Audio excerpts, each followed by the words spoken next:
He risked his empire for me. I risked my future for him. We survived the gala, destroyed the contract, and then he showed up at my apartment, not with a briefcase, but with this, a single silver key.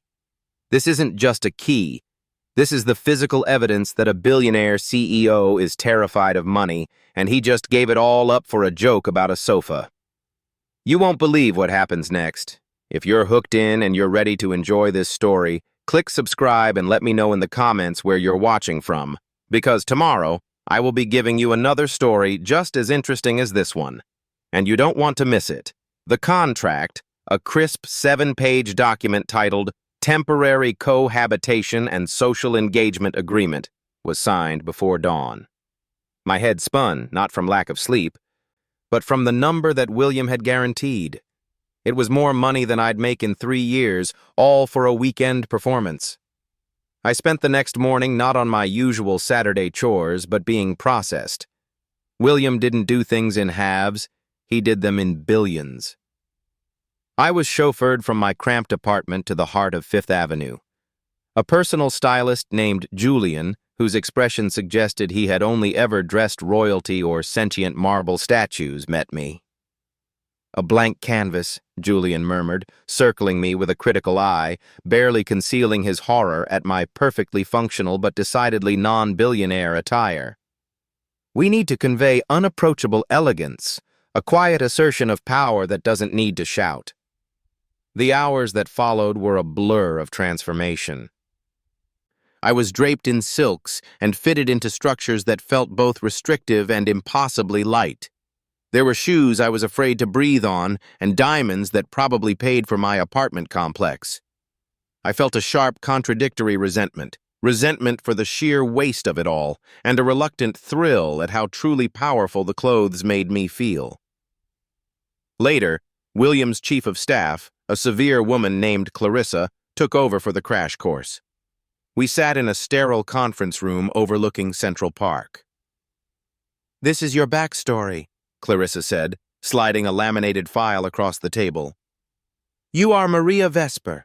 You met William 6 months ago at a private auction in Monte Carlo.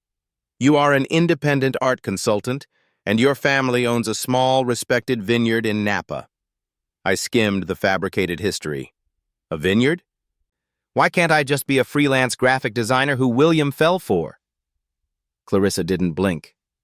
"Because Mrs. Hal sees money as a requirement and a new money consultant is palatable.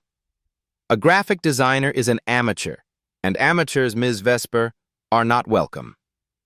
"Got it," I muttered, rubbing the tension from my temples.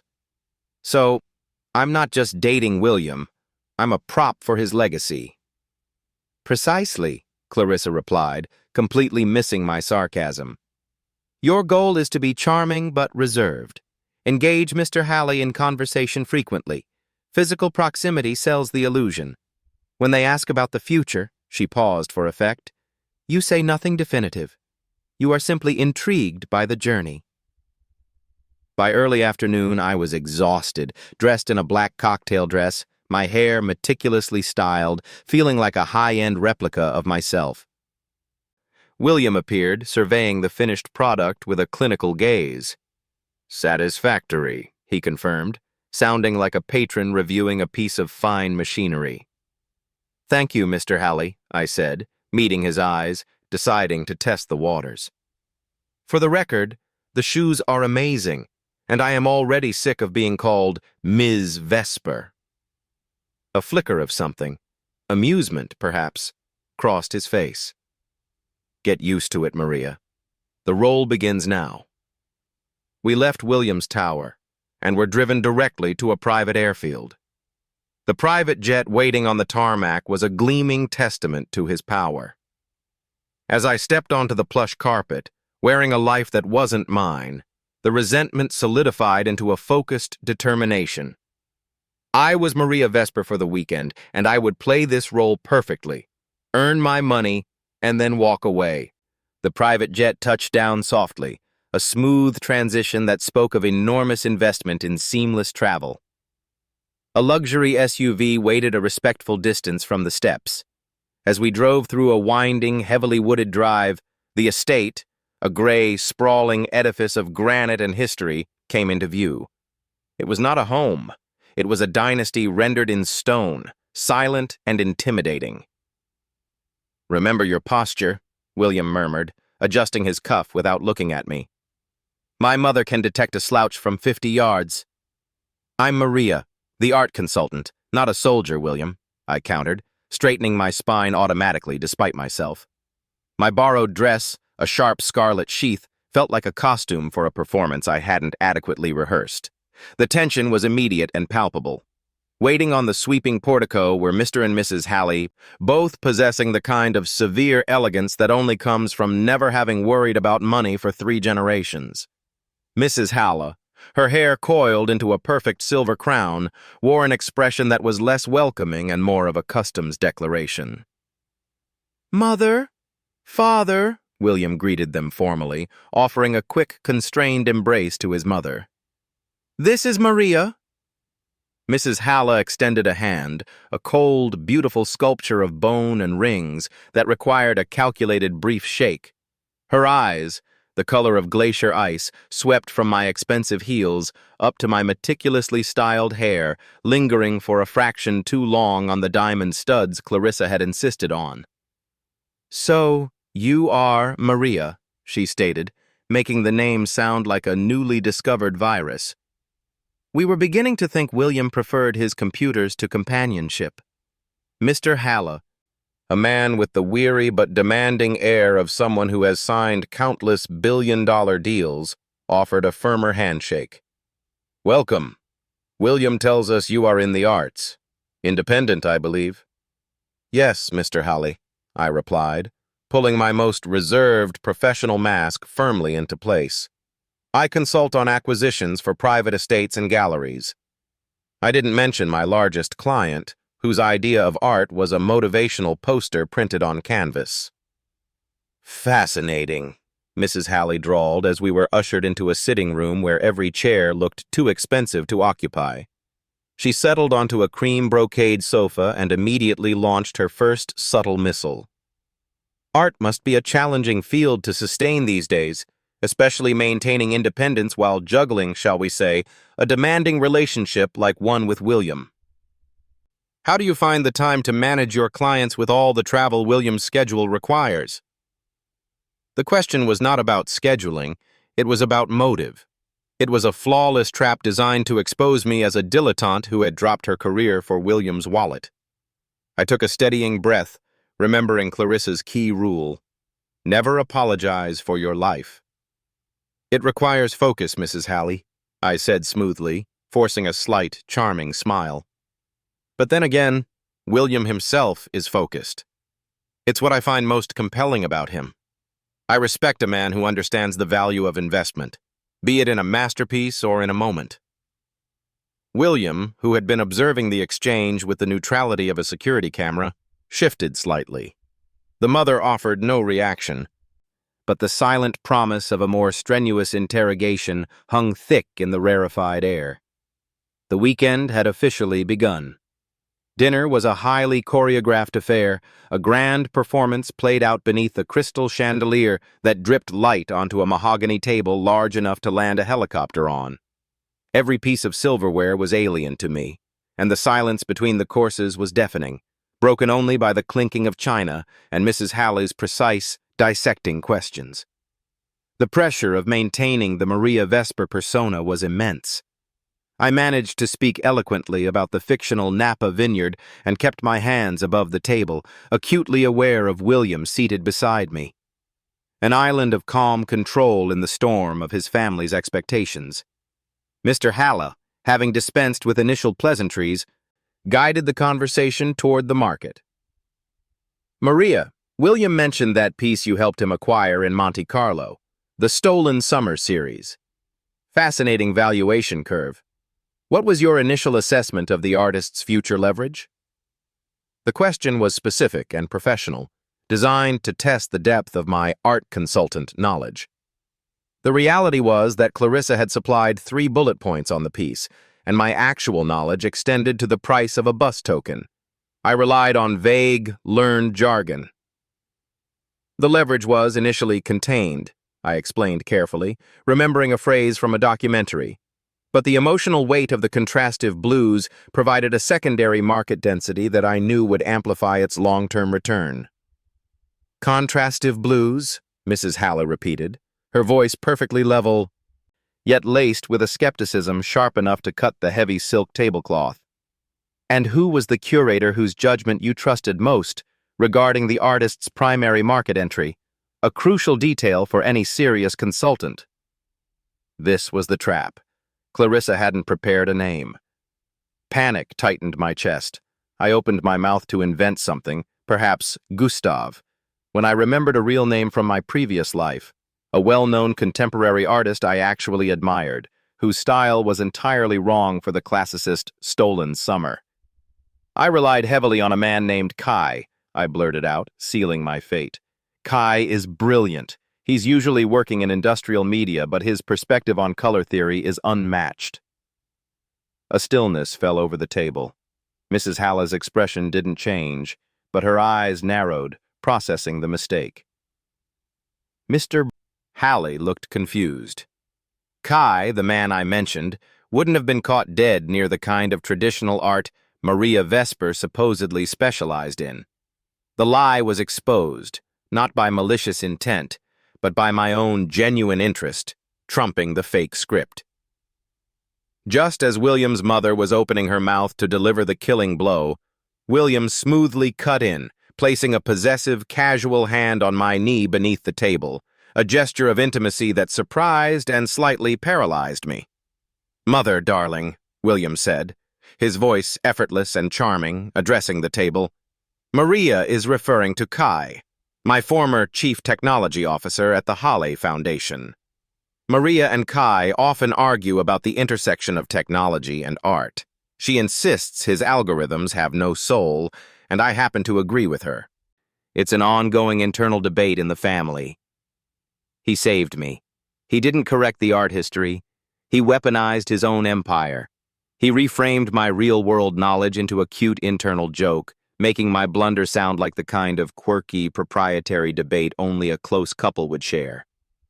I felt the heat of his hand through the silk, and for the first time, I looked at him, not as a client, but as a reluctant partner who had just stepped in front of a firing squad for me. The look in his eyes was cool, but the slight pressure of his fingers on my knee was undeniably protective. He hadn't just covered the lie.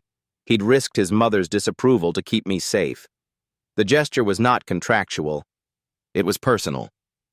Following the tense dinner charade, William was called away by his father to the library to discuss portfolio adjustments, leaving me exposed. Mrs. Halle seized the opportunity while William's back was turned. "Maria, dear," she called, her voice brittle as spun sugar, "before you retire, I want to show you the family crest displayed in the library. It's important you understand the history you're stepping into." The library was cavernous, smelling of aged leather and absolute, uncontested power. She didn't lead me to the crest. Instead, she paused by a window overlooking the meticulously manicured, floodlit gardens, her reflection merging with the cold glass. "That little performance you put on at dinner," she began, turning to face me. "Very lively. You certainly have flair, Maria. But flair, like a fleeting fashion trend, doesn't translate to permanence here. My family has been building this empire for a century. We require partners, not spectacles." Her insult was sharp, aimed straight at my assumed social climbing, yet cloaked in patronizing concern. "You must understand, we know nothing of your actual background, only the financial details William's people compiled. We need assurance that you aren't just enjoying the scenery." I felt the familiar heat rise in my cheeks, but I remembered the feeling of William's hand on my knee, the protective gesture that had been entirely outside the contract. He had protected the lie. Now I had to protect myself. Throwing the script away, I met her icy gaze. "Mrs. Halle, I appreciate your candor. You are right. I haven't been building an empire for a century. I've been building a life for myself for 26 years. I don't own a vineyard, but I know how to pay my own bills. And as for enjoying the scenery, I smiled, a genuine, slightly challenging smile. It's certainly beautiful, but I've learned that the view from the top is only as good as the person standing beside you. I didn't come here for the scenery, ma'am. I came here because William asked me to. The ice in her eyes fractured. For a brief, dizzying moment, there was something that looked suspiciously like shock, or perhaps the grudging recognition of a worthy opponent. She inhaled sharply. A clever answer, she finally conceded, her tone still guarded. But cleverness isn't always enough to navigate this world. Perhaps not, I agreed, letting the statement hang in the air. But it's what I have. She gave a curt, almost military nod. The moment of vulnerability, mine and hers, was over. She showed me the crest, offered a cool good night, and left. I stood there, heart pounding, knowing I had just failed the test of the perfect Maria Vesper, but had passed the test of Maria, the person. The rift between the contract and the reality had widened, and I had decisively chosen the latter. I wondered if William would approve, or simply fine me for deviating from the agreed-upon persona. I was still standing by the window in the library, waiting for my pulse to slow, when William returned. He didn't stride in with his usual confident gait. He leaned against the doorframe, running a hand through his otherwise perfect hair, a simple gesture that momentarily fractured his imposing facade. The portfolio adjustments must have been grueling. "You should be upstairs," he said, his voice flat with exhaustion. "Your mother just finished giving me a detailed briefing on the permanence of the Halle line," I replied, crossing my arms. "She suggested I'm not partner material, merely a spectacle." William sighed, pushing off the frame. He walked over to the sprawling oak desk and poured himself a dark amber liquid. He didn't offer me any. "You defied the script at dinner, Maria, and you deviated from the provided responses with my mother. I believe Clarissa explicitly advised against emotional improvisation." "I was defending myself," I shot back, the adrenaline from the confrontation still spiking. "Or would you prefer I just stand there and let her imply I'm a high-class escort who is about to be cast aside?" He stopped the glass halfway to his lips, turning slowly. His eyes, usually cold and calculating, were shadowed with a weariness I hadn't expected. "I would prefer you follow the contractual agreement that guarantees your payment," he said, but the sharpness was gone, replaced by a hollow kind of resignation. I suddenly saw him not as the untouchable billionaire, but as a man who still had to account to his overbearing parents, even now. The power of his money seemed worthless here, within these stone walls. His arrogance wasn't a personality trait. It was a defense mechanism. "She's scared you'll fall for the wrong woman," I observed softly, the change in my tone startling even myself.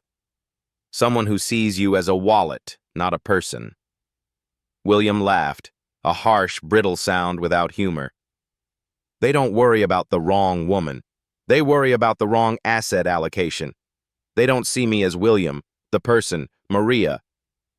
They see me as the next quarter's dividend. When I was 10, I spent 2 days in the hospital with a fever, and my father called the attending physician to ask if my illness would impact my appearance at the annual Investors Gala. He didn't mean to tell me that." The words slipped out, raw and painful, a crack in the carefully constructed marble surface.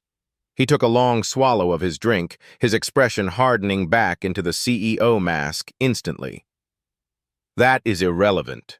The point is, your unauthorized responses only complicate the objective." But it wasn't irrelevant. That accidental reveal, the 10-year-old boy in the hospital, valued only for his utility, humanized William Halle more than any fictional Monte Carlo encounter ever could. It explained why he trusted only transactions. It explained his terrifying control. I looked at him, feeling a sudden, strange mix of sympathy and protectiveness that cut right through my cynicism. "Then perhaps you should stop hiring partners who follow the script perfectly," I whispered. "Because if you did, they wouldn't be able to protect you when you need it." the air between us charged with the uncomfortable intimacy of shared vulnerability. William stared at me, the cool blue eyes searching, trying to calculate the depth of my honesty.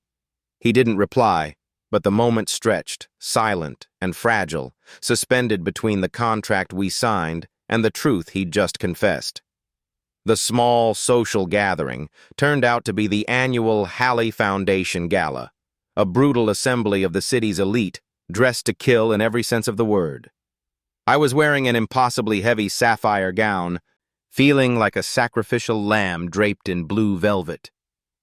William was magnetic under the lights, his hand resting lightly on the small of my back, a gesture that was strictly for show but sent a tremor through me nonetheless. We had maintained a tense, polite distance since the library confession, the truth of his childhood hovering between us like an unspoken covenant. The attack came not from Mrs. Halley directly, but from her nephew, Julian, a slick, condescending man who had clearly been tasked with circling me. He cornered us while we were discussing a rare bottle of wine. "Maria, darling," Julian purred, his eyes too knowing, "I heard you and William first connected at the Monte Carlo auction in June. A truly iconic event, I remember. But tell me, how did you manage that?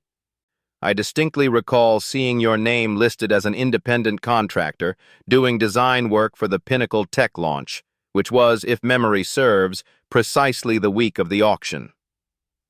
The air went dead silent. Julian hadn't just exposed a flaw.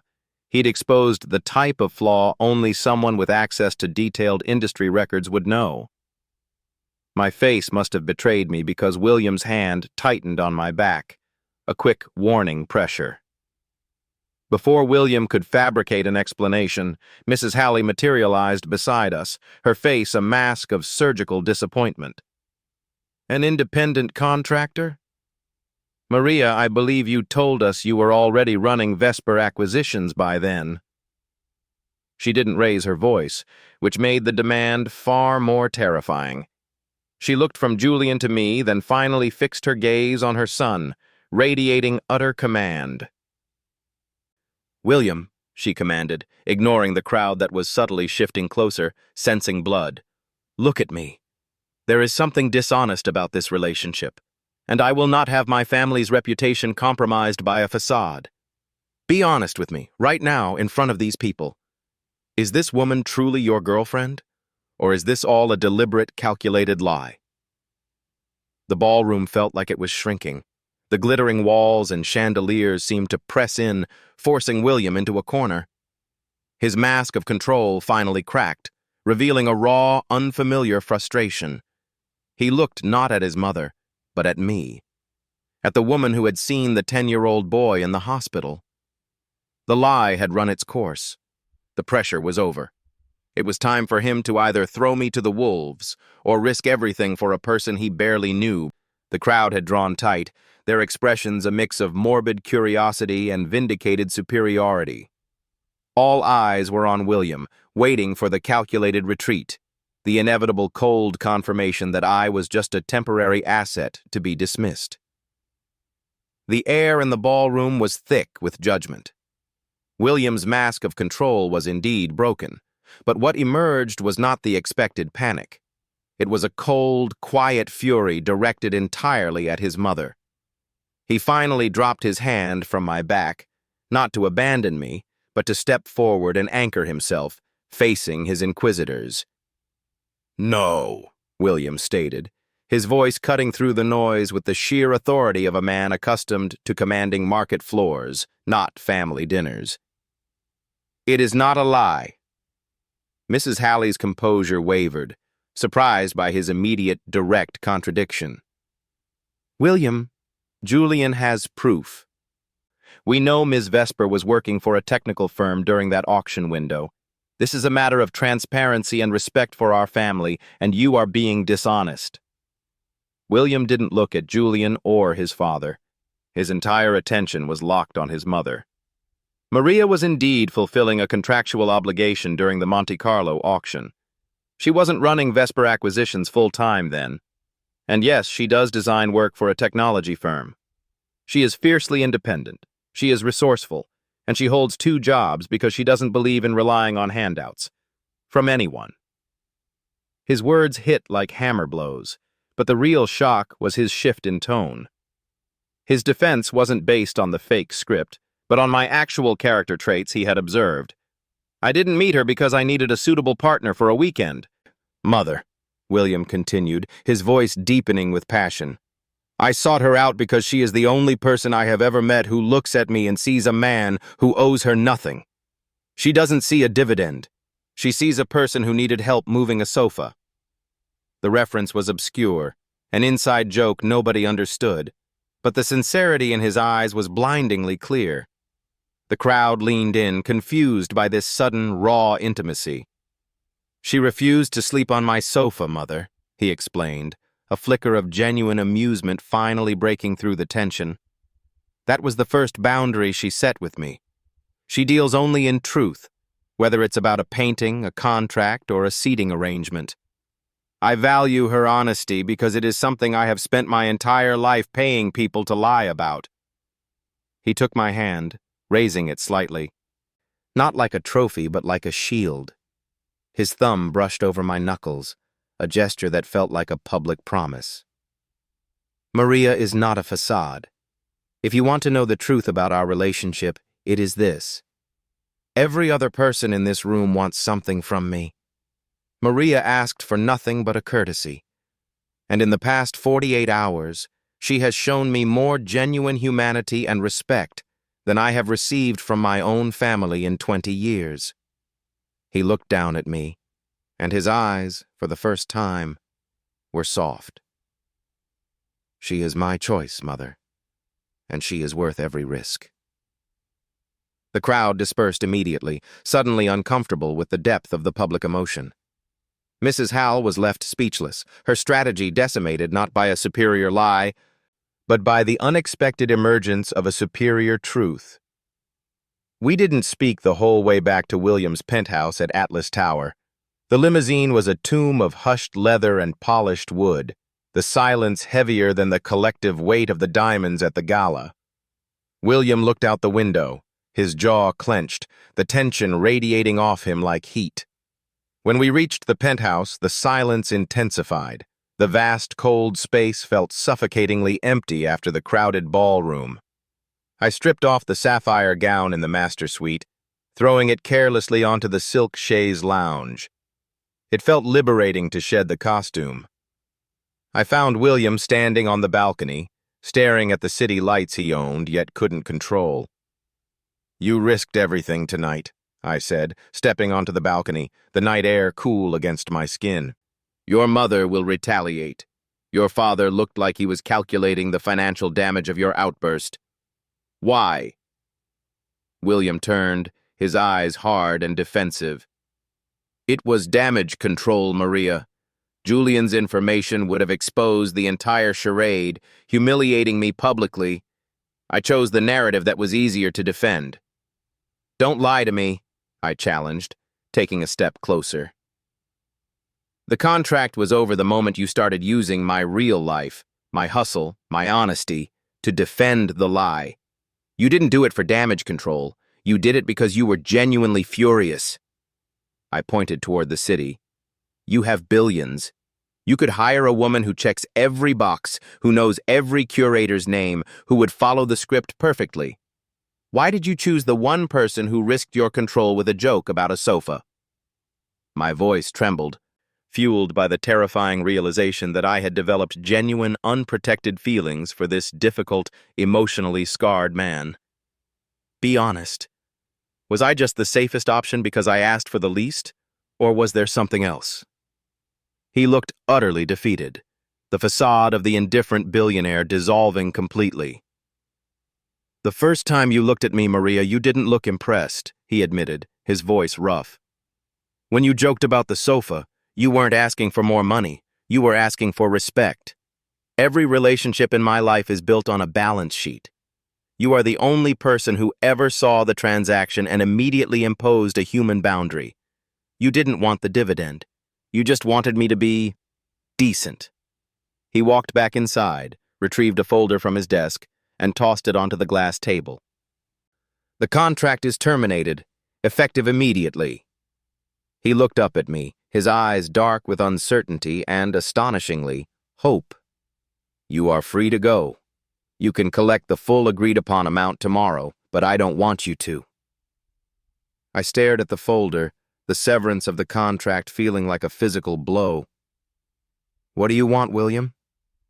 I want to see what happens, he whispered, finally vulnerable, when I stop paying for the only honest conversation I've had in a decade. I want to see if you'll stay now, even when the contract doesn't require it. The next morning was defined by polite, strained farewells. Mr. and Mrs. Halley were unsettled, clearly confused by William's passionate public defense and the new, unspoken intimacy between us. They still believed Maria Vesper was real, but they suspected the depth of the madness had accelerated far beyond acceptable parameters. As she embraced William, his mother offered a final, chilly pronouncement. I hope, William, you know exactly what you are doing. The foundation depends on your focus. As soon as they were gone, the house felt like it exhaled. William stood in the silent foyer, looking smaller without the weight of his parents' gaze on him. I went to the glass table in the penthouse, where the terminated contract and the thick payment folder still lay. I'm leaving now, William, I said, picking up the folder. He tensed. You are taking the payment, of course. I ran my thumb over the edge of the folder and slid it back across the table, refusing the enormous amount. No, the contract was terminated. I earned the money when I was playing the role, but I don't want the compensation for the role I didn't play. I'm not taking payment for your honesty. His confusion was genuine. Maria, don't be ridiculous. This isn't charity. It was agreed upon. Then consider it my boundary, I retorted, retrieving my old, battered messenger bag. I'm not a contract anymore. If anything happens next, it won't be tied to a balance sheet.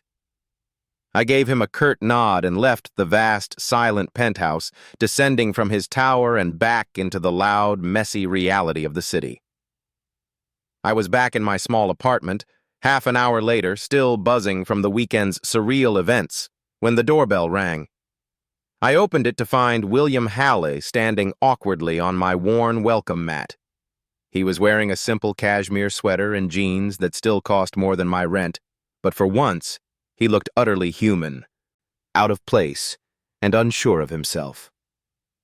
I tried to wire the money, he said, not meeting my eyes. Clarissa says your accounts are protected. They are, I confirmed. I don't want it. He finally looked up, reaching into his pocket.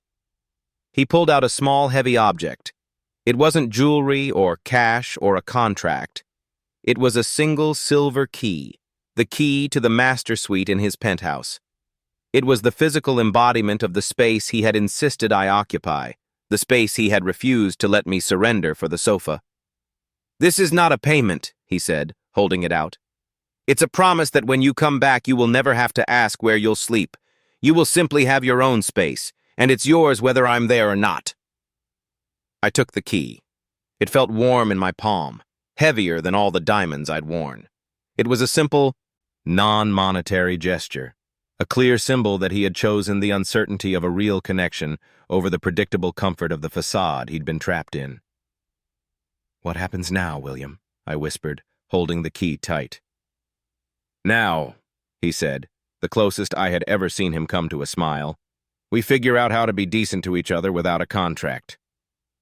The high-stakes game of pretense was finally over, replaced by the terrifying, fragile reality that the man who controlled billions had finally chosen to invest in something intangible, a real relationship built on a joke about a sofa. Thank you for watching to the end. I believe you enjoyed it. We have a lot of other interesting stories like this lined up for you already, so click the image showing on your screen to watch the next. Don't forget to subscribe.